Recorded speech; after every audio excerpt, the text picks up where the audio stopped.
El silencio en nuestro piso de Malasaña era lo peor, un monstruo que se alimentaba del aire que nos faltaba. Habían pasado 3 minutos desde que Julián Vargas se había sentado en nuestro sofá, un sofá que de repente parecía barato y ridículo bajo el peso de su traje de 1000 euros. Yo no podía mirarlo, pero sentía sus ojos fríos recorriendo cada grieta de mi fracaso, cada libro de historia apilado sin orden, cada factura sin pagar escondida bajo un imán de nevera. El café que le había ofrecido a Claire se enfriaba en la mesita, su aroma se había vuelto agrio, como el de un funeral. Julián no levantó la voz, no lo necesitaba, su poder residía en la calma, en la forma en que cada palabra caía con el peso de una losa. Deslizó una carpeta sobre la mesa. Benjamín, dijo, y mi nombre sonó como una sentencia. Eres un hombre de historia, te gusta el pasado, pero tu futuro lamentablemente me pertenece. Dentro de esa carpeta, estaba mi vida despiezada en números rojos, deudas de juego, préstamos absurdos a gente con sonrisas de tiburón, promesas rotas convertidas en cifras con demasiados ceros, 150.000 euros. La cantidad me golpeó el estómago y me dobló, me miró con una especie de decepción paternal, lo cual era infinitamente peor que el odio. Sal de la habitación, Benjamín. Necesito hablar con tu esposa, a solas. No fue una petición, fue una orden. Cada instinto me gritaba que me quedara, que la protegiera, que me arrojara a sus pies y le suplicara perdón a ella, no a él. Pero mis piernas se movieron solas, paralizadas por la vergüenza. Me puse de pie y caminé hacia nuestra habitación como un autómata, cerrando la puerta a mi espalda. Fue el sonido más cobarde que he producido en mi vida. Me senté en el borde de la cama, la misma cama donde habíamos soñado con un futuro, con viajes a Grecia para ver las ruinas de las que tanto le hablaba, con una pequeña galería para su arte. Escuchaba el murmullo de sus voces, sin poder distinguir las palabras. La voz de Julián, un bajo constante y peligroso. La de Claire, apenas un susurro. ¿Qué le estaba ofreciendo? ¿Qué clase de trato infernal se puede proponer cuando la única moneda de cambio que te queda es la persona que amas? Me imaginé lo peor, y mi mente, traicionera, lo pintó con detalles vívidos y crueles. Cada segundo era una tortura. El tiempo se estiró hasta convertirse en una goma elástica a punto de romperse. 10 minutos, quizás 15. Pareció una vida entera. Entonces, la puerta del salón se abrió y oí los pasos de Julián dirigiéndose a la salida. No hubo un adiós, solo el clic definitivo de la cerradura. Contuve la respiración, esperando que Claire gritara, llorara, me insultara, pero no hubo nada. Un silencio aún más pesado que el anterior. Salí de la habitación. Ella estaba de pie junto a la ventana, mirando la calle como si buscara una ruta de escape. Su silueta contra la luz naranja del atardecer madrileño era la de una extraña. No se giró cuando me acerqué. Claire, ¿qué ha pasado? ¿Qué te ha dicho? Mi voz era un hilo tembloroso. Ella tardó en contestar. Cuando lo hizo, su tono era tan plano y vacío que me heló la sangre. La deuda está saldada. Sentí una oleada de alivio tan potente que casi me caigo. Pero, ¿cómo? ¿Qué le has dado? ¿Qué quería? Finalmente se giró. Sus ojos, esos ojos que siempre habían sido mi refugio, estaban cerrados para mí. Había una fortaleza en ellos que no había visto antes. Una determinación aterradora. Quería compañía, dijo, y la palabra sonó absurda. Clínica. Un acuerdo. Tengo que verlo. 2 veces por semana. El mundo se inclinó bajo mis pies. Verlo. ¿Qué significa verlo, Claire? Por el amor de Dios, sé clara. ¿Significa lo que crees que significa, Ben? Replicó. Y por primera vez vi un destello de furia en su mirada. Significa que el precio de tus errores lo pago yo. Significa que a partir de mañana, una parte de mí le pertenece a él. Así que más te vale que este sacrificio sirva para algo. Se fue a la habitación y cerró la puerta, dejándome solo en el salón con el fantasma de Julián Vargas y la certeza absoluta de que no solo había vendido mi futuro, sino que acababa de entregarle el alma de mi esposa a un demonio. Esa noche, por primera vez en 12 años, dormimos en habitaciones separadas, y yo supe, con una claridad que me quemaba por dentro, que esto no era el final del problema, era el comienzo de una pesadilla mucho más oscura. Las semanas que siguieron se convirtieron en una tortura de rutinas silenciosas y ausencias pactadas. Los martes y los jueves, Claire se arreglaba con un esmero que me desgarraba por dentro. No se ponía la ropa sexy que yo le había regalado en aniversarios, sino trajes de chaqueta elegantes y blusas de seda. Se maquillaba de forma sutil,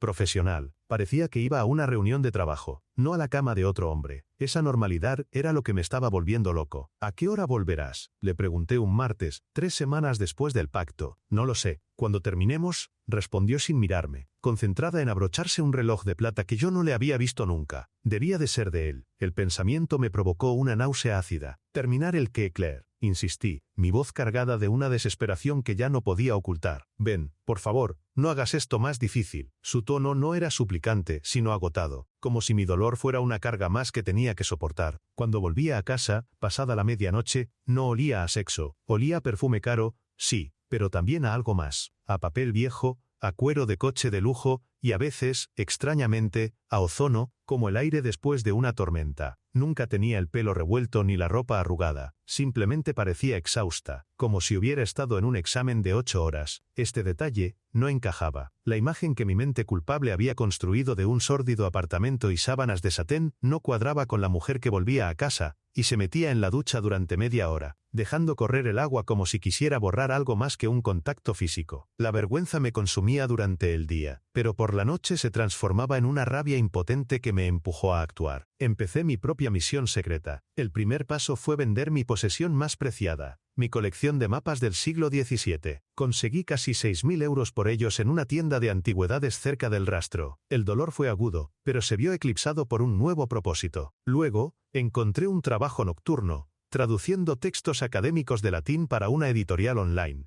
Dormía 3 horas al día. Mi mundo se redujo a mi aburrido trabajo de profesor de historia por la mañana, traducciones febriles por la noche y el fantasma de mi esposa en las horas intermedias. Le envié un WhatsApp a media tarde de un jueves, intentando aferrarme a una normalidad que ya no existía. 3:32 de la tarde. Yo hola. Solo para saber cómo estás. Pensaba en ti. La respuesta tardó casi 2 horas. 5:21 de la tarde. Claire, estoy bien. Ocupada. Hablamos luego. Ocupada, qué palabra tan clínica, tan vacía. ¿Ocupada en qué? Mi imaginación se desbocaba. Ahorré cada céntimo. Mi plan era estúpido, lo sé. Un gesto patético. Quería llegar un día ante Julián Vargas, con un maletín lleno de dinero, y decirle, aquí tienes, devuélveme a mi mujer, como si ella fuera un objeto que se pudiera recomprar. Una noche, la curiosidad me venció. Claire había mencionado de pasada, en uno de nuestros escasos diálogos, que Julián le había pedido su opinión sobre unos documentos de una empresa de logística en Algeciras. Yo lo había interpretado como una forma de humillarme, de demostrar que hasta mi mujer, una curadora de arte, era más útil en sus negocios que yo. Pero la frase se me quedó grabada. Ese jueves no me quedé en casa. La seguí. Mantuve una distancia prudencial, con el corazón martilleándome en el pecho, sintiéndome como el protagonista de una mala película de espías. Un sedán negro, con los cristales tintados, la recogió en la esquina de nuestra calle. Lo conduje a través del tráfico de Madrid hasta que mi viejo Seat Ibiza casi se rinde. Pero no fueron a un hotel de lujo ni a una mansión en La Moraleja. El coche se detuvo frente a un imponente edificio de oficinas de cristal y acero en el corazón del distrito financiero de Azca. La vi bajar del coche. Un hombre con aspecto de guardaespaldas le abrió la puerta del edificio. Las luces de una de las plantas más altas se encendieron. Me quedé allí, en la acera de enfrente, con el motor apagado y el frío de noviembre colándose por las rendijas del coche. ¿Qué clase de infidelidad se consuma en una sala de juntas? La imagen era tan incongruente que, por un instante, la duda superó al dolor. ¿Qué demonios estaba pasando realmente en esas reuniones? La pregunta se abrió paso en mi mente como una grieta en un muro de certezas. Y por primera vez, me di cuenta de que no sabía nada, absolutamente nada. La duda se convirtió en una obsesión.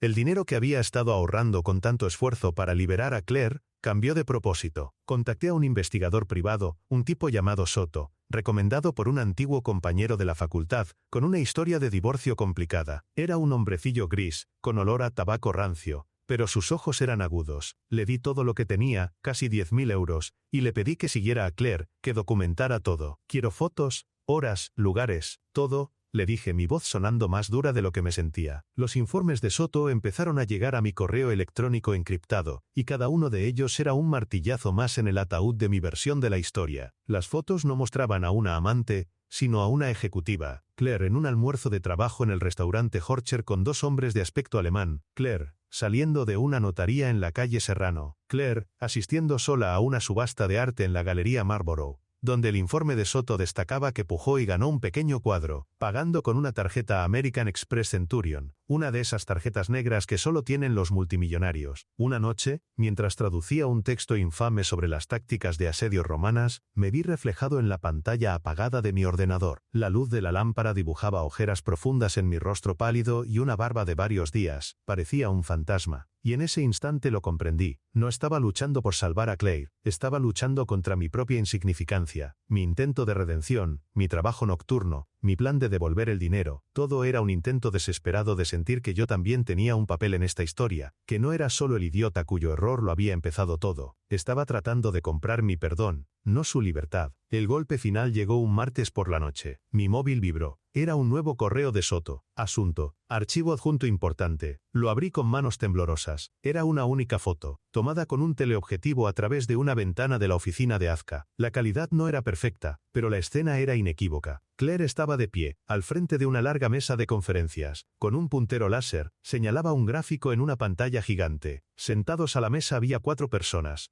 2 hombres y 2 mujeres, todos mayores que ella, y con la expresión tensa de quien escucha a su jefe. Y en una silla al fondo de la sala, apartado de la mesa, estaba Julián Vargas. No la miraba con deseo. La miraba con algo que solo pude identificar como un orgullo, como un mentor observando a su alumna más brillante. Esa noche, cuando Claire llegó, la esperé en el salón con el portátil abierto sobre la mesa del café, con la foto ocupando toda la pantalla. «Llegas tarde», dije, mi voz era un témpano. Ella dejó su bolso, vio la foto. Su rostro no mostró culpabilidad ni sorpresa, solo una profunda infinita fatiga. «Ven, no me vengas con ven», estallé, mi control finalmente hecho añicos. «¿Qué es esto, Claire? ¿Esto es parte de la compañía que le haces? ¿Te ha ascendido de amante a consejera delegada? Explícamelo». Se sentó en el sofá frente a mí, y por primera vez en meses me miró directamente a los ojos. Su mirada era firme, sin una pizca de disculpa. «Es complicado. Inténtalo. Por Dios, inténtalo. Merezco saber qué clase de juego es este». Ella suspiró, un sonido que pareció venir de lo más profundo de su ser. «No es un juego, es una prueba, y créeme, es mucho más difícil que cualquier cosa que te puedas imaginar». Se inclinó hacia adelante, su voz bajó a un susurro intenso. «No lo entenderías. Todo lo que te he pedido, todo este tiempo, es que confíes en mí. ¿No puedes hacer ni siquiera eso?». Pero yo no podía. La confianza había sido la primera víctima en esta guerra. Ver esa foto, ver su fuerza, su control, me hizo darme cuenta de que mientras yo me arrastraba en la autocompasión, ella había estado librando una batalla en un campo que yo ni siquiera sabía que existía. Y la estaba ganando.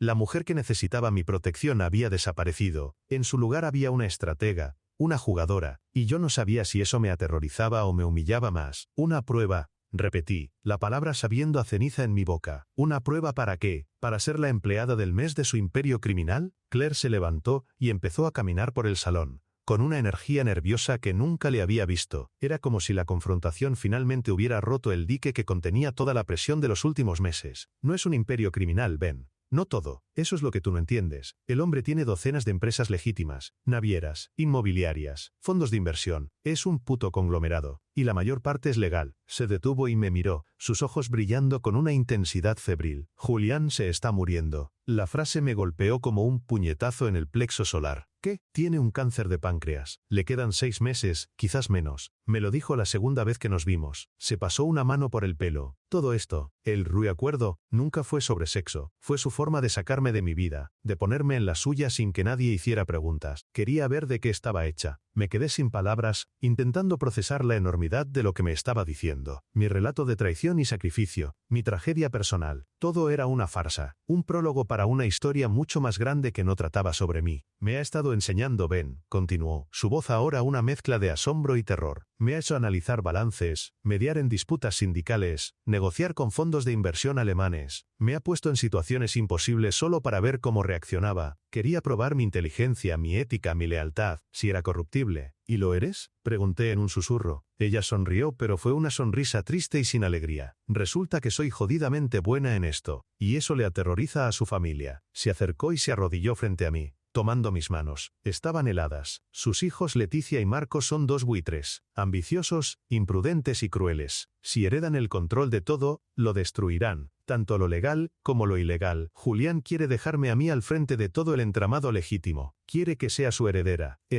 La palabra resonó en el silencio de la habitación. Era tan absurda, tan imposible que empecé a reírme. Una risa seca, histérica, que se convirtió en un sollozo. Mi esposa, la curadora de arte a la que había arrastrado al infierno, estaba a punto de heredar un imperio. Y yo era el tonto que había estado vendiendo mapas viejos para salvar a una reina de un dragón que en realidad le estaba ofreciendo el trono. Toda mi lucha, todo mi sacrificio, no solo había sido inútil sino ridículo. Yo no era parte de su ascenso. Fui la puta escalera que usó para empezar a subir. El timbre del teléfono de Claire interrumpió mi espiral de autodesprecio. «Un número privado». Ella contestó, poniendo el altavoz. La voz que salió era femenina, sedosa y llena de veneno. Claire, soy Leticia, la hija de mi padre, dijo con un énfasis burlón en la palabra hija. Biloy, solo llamo para darte un consejo de amiga. He oído los rumores sobre los planes de papá. Aléjate, aléjate de lo que es mío y de mi hermano por derecho de sangre. No eres nadie. Eres la puta de un profesor endeudado. Si intentas tocar un solo céntimo de nuestra herencia, te juro por la memoria de mi madre que te enterraré junto a mi padre. La llamada se cortó. El silencio que quedó era 1000 veces más peligroso que cualquier discusión que hubiéramos tenido. La amenaza no era una rabieta, era una promesa. Claire estaba pálida. Tengo que verlo mañana, susurró, en su despacho del ático, para darle mi respuesta final. Un terror frío y puro,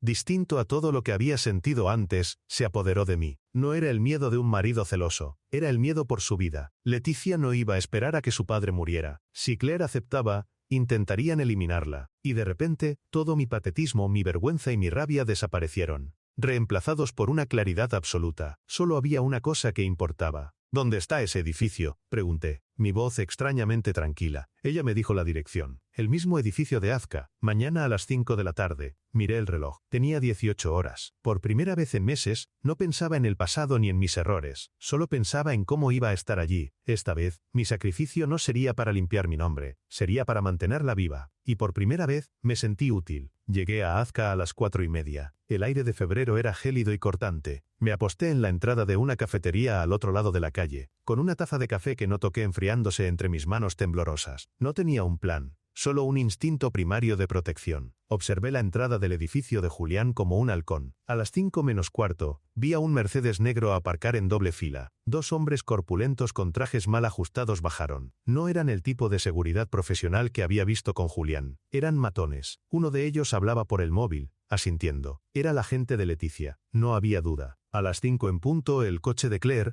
el mismo sedán que la recogía siempre, se detuvo. Cuando ella bajó, vi a los 2 hombres moverse hacia la entrada del edificio, listos para interceptarla en el vestíbulo. Mi sangre se convirtió en hielo y fuego al mismo tiempo. No pensé, corrí. Crucé la calle esquivando un taxi que me pitó furiosamente. Grité su nombre. ¡Claire! Ella se giró, sorprendida. Los 2 matones también. Por un segundo dudaron. Ese segundo fue todo lo que necesité. No corrí hacia ella. Corrí directamente hacia ellos. Grité la cosa más estúpida que se me ocurrió. ¡Policía! ¡Suelten las armas! No tenían armas en las manos, pero la confusión funcionó. Me abalancé sobre el más cercano, el que hablaba por el móvil. El impacto fue un desastre de huesos y sorpresa. Caímos al suelo. El otro se giró para ayudar a su compañero, dándole a Claire el tiempo precioso que necesitaba para que la seguridad real de Julián, alertada por el escándalo en la puerta, saliera del edificio. Lo último que recuerdo con claridad es un dolor cegador en el costado, como si me hubieran pateado con una bota de acero, y luego un golpe en la cabeza que hizo que el mundo se tiñera de negro. Mi último pensamiento consciente fue para ella, esperando que estuviera a salvo. Desperté en una habitación de hospital. El olor a antiséptico me invadió. Claire estaba sentada en una silla junto a mi cama. Tenía ojeras, pero la expresión de su rostro era de una calma que me asustó. «Ven», dijo suavemente. Funcionó. Tu locura funcionó. Me explicó que mi intervención había creado el caos suficiente para que los guardaespaldas de Julián la pusieran a salvo y detuvieran a los hombres de Leticia. Había salvado su vida. Me recuperé lentamente. 2 costillas rotas y una conmoción cerebral. Durante mi estancia en el hospital, Julián Vargas murió. En paz, según me dijo Claire, fiel a su palabra. Le había dejado el control absoluto de todo su patrimonio legal. Un imperio valorado en 900 millones de euros. La primera vez que volvió a nuestro piso, yo ya estaba en casa, moviéndome con cuidado. La vi entrar y supe que todo había cambiado para siempre. No era solo el traje caro o el maletín de cuero que llevaba, era el aire de autoridad que la rodeaba, la forma en que sus ojos analizaban la habitación como si fuera un activo más en su cartera. Su primera orden como directora del holding fue utilizar los recursos de seguridad y legales de la empresa. En menos de una semana, Leticia y Marcos fueron neutralizados, no con violencia, sino con algo mucho más cruel y eficaz, el poder financiero. Claire encontró pruebas de sus chanchullos, de desfalcos y extorsiones, y los utilizó para forzarles a ceder todas sus acciones y desaparecer de la vida pública bajo la amenaza de una vida en la cárcel. Fue una jugada brillante, despiadada y limpia. Una noche, unas semanas después,